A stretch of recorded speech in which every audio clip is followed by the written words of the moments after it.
Hey there, I'm Amy Connell. Welcome to Graced Health, the podcast for women who want simple and grace-filled ways to take care of themselves and enjoy a little chocolate.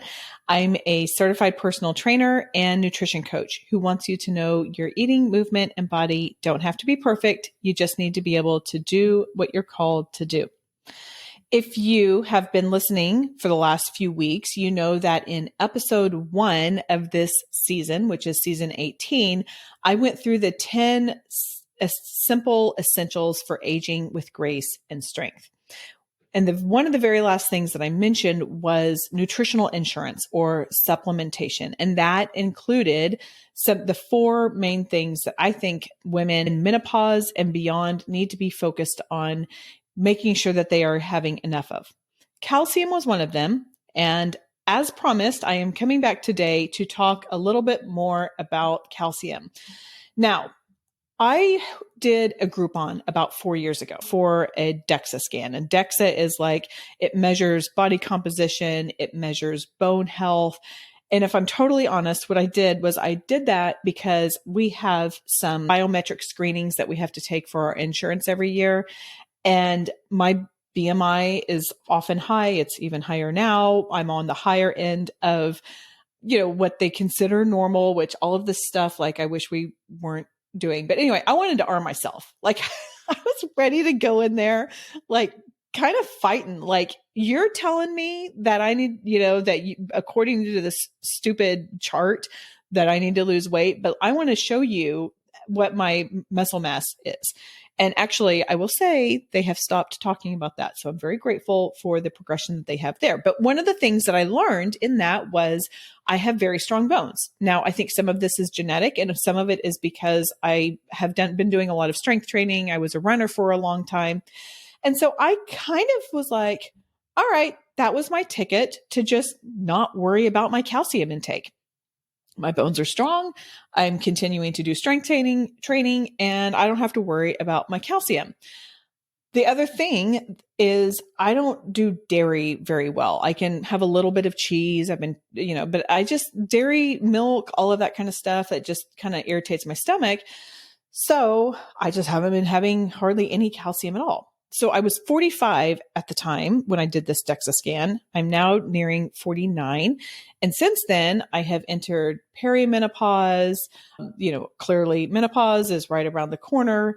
And because I'm a continual learner, I have been educating myself on the physiological effects that menopause creates. So I want to talk some about calcium as it relates to menopause and beyond, and why this is something that I do believe is a simple essential for aging with grace and strength. Now, I know I have some younger women who listen to this. I want you to hear it as well, because this is your time. Actually, you can even, if you're not interested, you can cut out after I say this. It is vitally important for you to build your bones as much as you can before you are 26 or 27. That's what's called peak bone mass. So just like we got our molars in the back of our mouth when we were like around 6, and then that's what you have. Those are the molars that you have. Your bones are the same way. So you want to spend the time to really strengthen those up as much as possible through that mid-20 area. And one of those is by having enough calcium, which is why my pediatrician always wanted to make sure that my kids were drinking calcium when they would go in. And she didn't care if it was chocolate milk. And I'm just going to say, I don't care if it's chocolate milk either, but get your calcium in one way or the other. So let's break this down a little bit. What is calcium? So calcium is an essential mineral, and that just really does play a crucial role in maintaining the health of our bones, our teeth, our muscles, our nerves, and so much more. I mean, probably you're like, yeah, that's fine. So we'll go ahead and go on there. Where do you find calcium? Dairy products, milk, cheese, yogurts, all of that kind of stuff. Leafy greens like kale, spinach, and collard greens. Fortified plant-based milk, and I'm going to come back to that here in a second. So that's like soy milk, coconut milk, almond milk. Tofu has calcium. Sardines, the ones with bones, not for me, but great for you if you like it. Now, if you drink plant-based milk like I do, don't assume that all of that it is fortified. Some of them are and some of them are not. So turn it around and look at the label. The plant-based ones that I've been having have around, I think it's like 400 milligrams of calcium. We'll get into that here in a little bit of how much you need, but you need about 1250. So make sure if you are having plant-based milk that it is fortified with calcium. So just do like the half-second thing, turn it around. Now let's talk about how the hormonal changes in menopause affect the way that our body uses calcium, because this is what was very surprising to me. And this is why I'm on here begging you to make sure that you're having enough calcium. So we've got a lot of different hormones, right? Estrogen is probably the one that we are most focused on in this age. Estrogen plays a crucial role in maintaining your bone health and regulating your calcium balance. So it inhibits the activity of those osteoclasts that I talked about in episode 1. Those osteoclasts break down your bone. And then during menopause, your estrogen levels decline, right? We kind of eventually get to 0, I think. But that leads to an increase in your osteoclasts, which accelerates your bone loss. So less estrogen, more osteoclasts, more bone breakdown, more bone loss. So this has an impact on your long-term bone health, particularly as it relates to osteoporosis. Then you have your parathyroid hormone, otherwise known as PTH. So that's produced by your parathyroid glands, and it regulates calcium levels in your blood. So when blood calcium levels drop, PTH is released to stimulate the release of calcium from bones. So it starts pulling the calcium from your bones if you don't have enough in your blood. And then it's increased into the intestines. So all of the calcium that was in your bones are now leaving, and then the osteoclasts come in. You see what I'm talking about here? So again, that can lead to increase of loss of calcium from your bones and bone breakdown.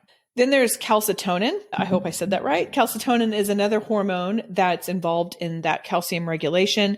It helps lower blood calcium levels by inhibiting calcium release from your bones.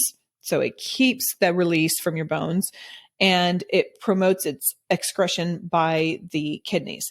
So the decrease in your estrogen levels after menopause can also influence this, and you may not be able to regulate your calcium levels effectively, which, as we're learning, when that calcium level gets off, then it starts pulling from your bones. And then, again, osteoporosis, there's a theme here, right? Okay, let's talk some about vitamin D as well during menopause. So vitamin D, they say, is a hormone. I don't really know what it is, but it plays a role in calcium absorption from the intestines. So after menopause, your skin's ability to synthesize vitamin D from sunlight also decreases, which is why vitamin D was one of the 4 nutritional insurance things that I believe that we should be doing after menopause. You want to make sure you're getting plenty of vitamin D. So this can impact your calcium absorption. So making sure that you get enough vitamin D will help your calcium absorption and just kind of help keep everything regulated. And then just like everything, like I've been talking about this calcium absorption, well, that becomes less efficient as we get older, as we age. I mean, that's kind of what happens with everything. Everything is a little bit less efficient, but you want to be able to absorb calcium from the digestive tract. And so that way it can take it to the places that it needs it, like your muscles, like your bones. So you want to make sure that you're having that, because things just aren't operating quite as well as they used to. The other thing that calcium is essential for is proper muscle function, including your heart. Remember, your heart is a muscle. So you want to make sure that you are having enough calcium to prevent your muscle cramps, spasms, having cardiovascular health. Now, one thing I actually figured out recently, if you've been with me a while, you've heard me talk about my muscle twitching. I was taking plenty of magnesium and I was still getting this muscle twitching. And so I start digging around and I realized that I wasn't having enough calcium and my muscles were probably twitching because they also needed calcium. So once I started being intentional about getting enough calcium in my diet, the muscle twitches were significantly reduced. So that was great news. And I definitely recommend that. Now, how do you get enough calcium? Okay. So how much do you need? The US RDA for women over 50 is 1,200 milligrams of calcium a day. This is also the same for women up to age 27, because again, we're in that bone building phase. And then it goes down to 1,000 milligrams just in the space between that. So the first thing you can do is obviously get it in your dietary sources. So again, all of the things that we mentioned earlier, but that is one way to get it. You can get some in your nutritional insurance, your supplementation. I would say have a healthcare professional guide you in that. And I'm going to put a pin in this and come back to it here in just a second. Make sure you're getting enough vitamin D because that will help with your calcium absorption and bone health. So you can be having having your yogurt and your milk and taking your supplements, but if you're not getting enough vitamin D, then your body's not going to be able to use that as much as you would like to.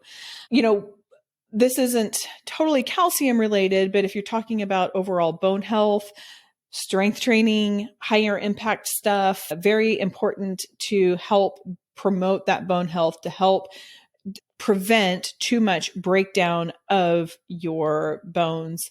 And then also, stick with your doctor, keep going to them, have regular checkups with your provider so they can talk about your bone health and your calcium levels and all of that kind of stuff.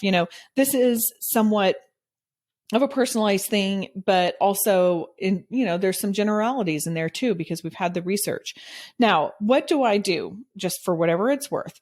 I have started I do coconut milk or almond milk, and I will have that definitely with a dinner. And I'm talking like just a little 8-ounce glass.